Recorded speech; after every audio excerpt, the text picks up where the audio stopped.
عزیز طلباء طالبات، جماعت پنجم ماحول کا مطالعہ حصہ 1 میں سبق نمبر 3 زمین اور جانداروں کی دنیا، اس کا مطالعہ آپ کر چکے ہیں۔ آئیے ایک بار اعادہ کر لیتے ہیں کہ آپ نے اس سبق میں کیا کیا مطالعہ کیا تھا۔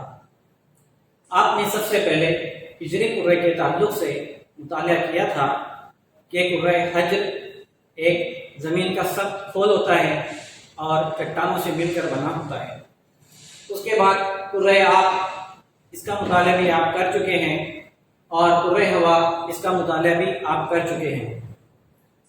آپ یہ جانتے ہیں کہ پوری کائنات میں زندگی کا وجود صرف اس دنیا میں ہے، دوسرے کوئی بھی کرہ پر زندگی نہیں پائی جاتی۔ آپ یہ بھی جانتے ہیں کہ کچھ جاندار زمین کے اوپر ہیں، کچھ جاندار آبی جاندار ہیں۔ جانداروں کی دنیا اتنی بڑی دنیا ہے کہ اس کا اندازہ آپ سائنسدانوں کی اس بات سے لگا سکتے ہیں کہ سائنسدانوں کی جدید تحقیق کے مطابق ابھی تک دنیا میں 27 لاکھ قسم کے جاندار پائے جاتے ہیں، جن میں بہت ساری تعداد جانور بھی ہیں اور کچھ پیڑ پودے بھی موجود ہیں۔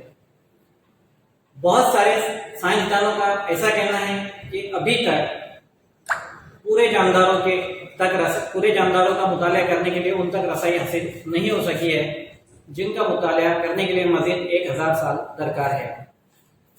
جانداروں کی دنیا اتنی وسیع دنیا ہے، اس کا مطالعہ کرنے کے لیے ان کو مختلف جماعتوں میں بانٹا گیا۔ آپ نے پنجم جماعت میں پڑھا کہ کچھ جاندار آبی جاندار ہیں اور کچھ جاندار خشکی کے جاندار ہیں۔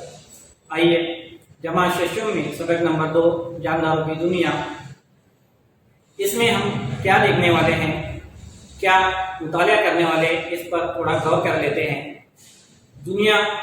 جانداروں کی دنیا بہت بڑی دنیا ہے، لیکن ان میں کچھ یکسانیت پائی جاتی ہے اور کچھ فرق پایا جاتا ہے۔